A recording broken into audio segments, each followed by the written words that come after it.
Baths of Karaklia. You've probably heard that Nero burned Rome, and supposedly played the lyre while the city burned. The problem is, that's not true.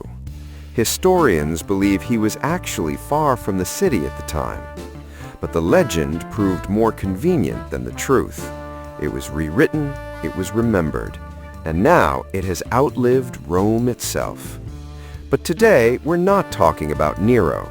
Today, we're talking about another myth, one we accept on faith, about the so-called Roman baths. It's known that the melting point of brick is around 1,000 degrees, but in the Baths of Karaklia, there are areas where the stone is completely melted and has flowed like paste. In places, it's turned to glass, and we're told these are the remains of a major fire. Well, you never know. There were baths right here, and that's where the trouble happened. Officially, it was just a fire, but a closer look raises questions. The problem is that open combustion produces a maximum of 800 degrees Celsius. Where did they get another 400? How and who brought the temperature to such a level? Was air forced in over a huge area? With what? With what pumps? And that's just the first question.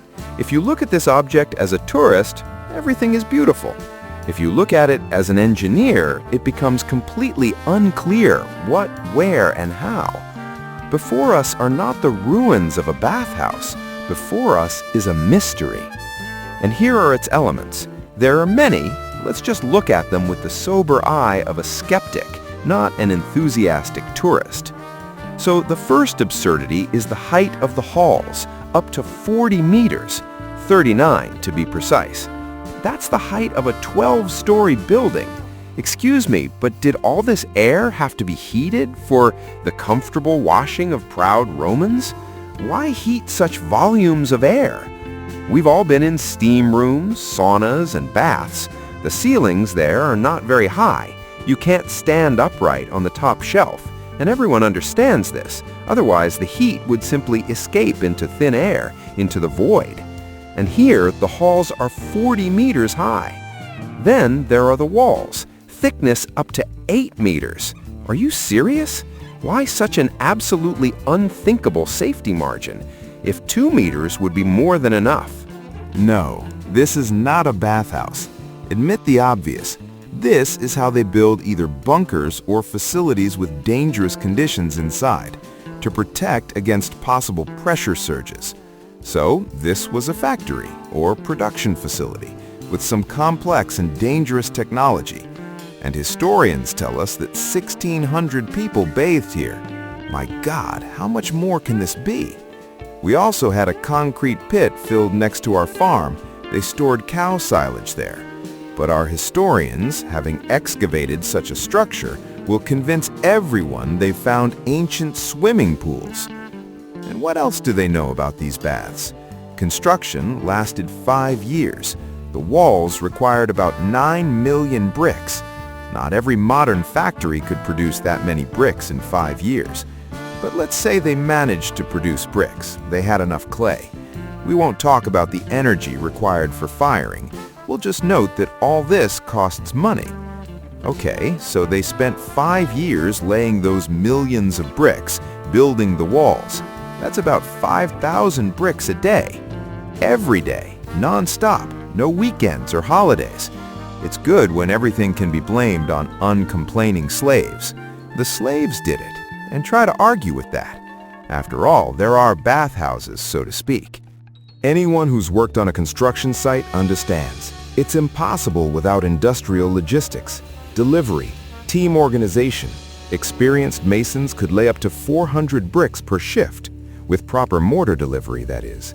Someone had to stand at the concrete mixer, someone else supply water, someone else carry bags of cement, and all of this was delivered to the masons along the catwalks, on time, at pace, strictly and without interruptions. And you'll have at least 20 teams on the construction site. I'm not even talking about delivering water, food, or materials. This is a huge construction project. Oxen or horses, pavements or at least a gravel road, feed for the cattle, pastures, maintenance of everything, repair of wheels and carts. Okay, let's say we managed, but it gets worse. To heat this complex, about 100 tons of firewood per day is needed. Every day. You understand that no one will cool such a complex, for example, at night. No, it's easier to spin this flywheel and keep it spinning non-stop. Bottom line, this isn't a bathhouse. It's a wood-consuming furnace. 100 tons. How much wood is that? More precisely, how many cartloads of logs? 200 a day. And everything needs to be sawed and split, and then dried. You can't really use green wood for heating. Operating such furnaces required a whole army of slaves, 300 to 400 people. No, this is all a lie. The numbers show that economically, it's all absurd. Physically, it's impossible. Italy didn't have that many forests, that much firewood. It simply didn't exist. But that's not all. Here comes the main clue. It turns out the brilliant Romans built a system of canals underground beneath these so-called pools. That's where the smoke from the furnaces would have been coming from. The hot air heated everything perfectly. That's what historians assure us. But the walls of these canals are clean. No soot, no grime, no traces of burning. It probably just fell away and dissolved over time. After all, it's been standing there for 2,000 years, right? No, that's not true. Any stove maker will tell you that's not possible. If wood had been burned there for centuries, everything would be black. Soot settles, and you can't get rid of it with the stroke of a pen. Maybe they were cleaned. Let's blame it all on the slaves again. Hundreds of meters of canals under this plant, enough talk about bathhouses, should have been cleaned at least once a year. But how? There are no manholes, no special holes for dumping slag and soot, and cleaning a system hundreds of meters long by feel, crawling sideways, half crouching, in the dark, that's not everyone's cup of tea. So, something else was going on inside. Not smoke, not fire, but gas, steam, or something more complex. And here's where the bathhouse theory finally falls apart. What's also damning is that the lead pipes that carried the water were soldered very well, even at high altitudes. Does this mean the craftsmen knew how to work with gas burners or electric heaters? Or should we again blame the slaves who lugged special furnaces on their backs and cauterized the pipes in the right places using those mythical soldering irons? Furthermore, just one detail, but look how it shatters all the historians' interpretations. The building contains fastening points where parts were fastened. There used to be metal clamps or rods there. Of course, looters sawed them all off and carried them away. But look what's visible now. The iron fasteners were driven into the wall and filled with lead to protect them from corrosion. And there are many of these nests at different heights.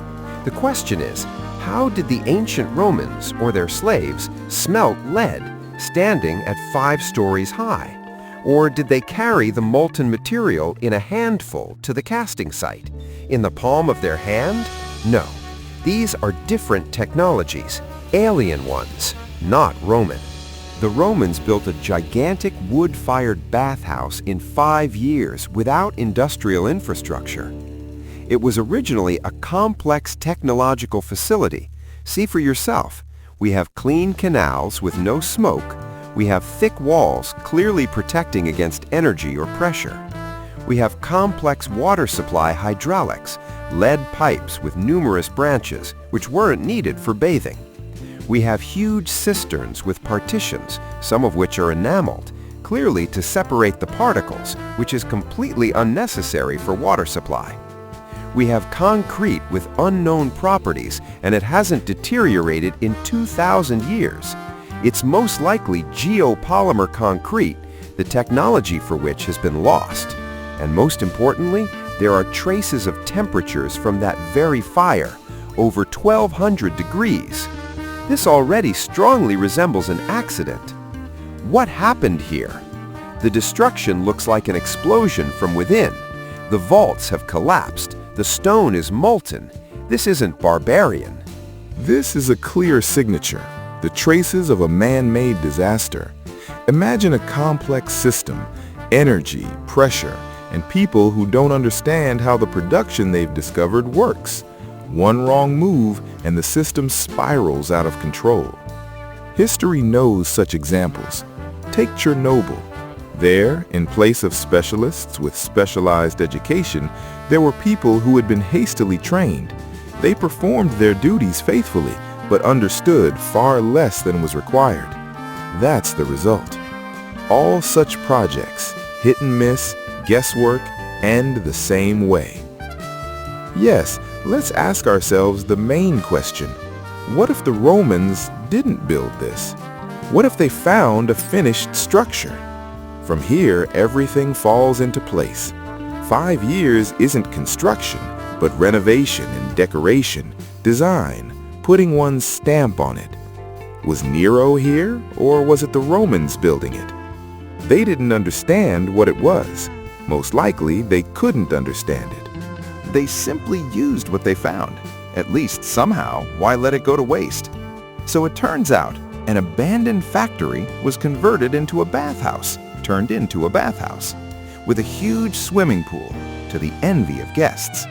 This isn't a place of relaxation. This is the remnants of a technology that we don't understand. And what's annoying is that we don't try to understand it. And the main question isn't even about the Baths of Karaklia. It's about how many such structures there are around us, which we call temples, palaces, and baths, simply because we don't know their true purpose. And historians cover up all traces, simply because it benefits someone and someone pays them grants. All the best, friends.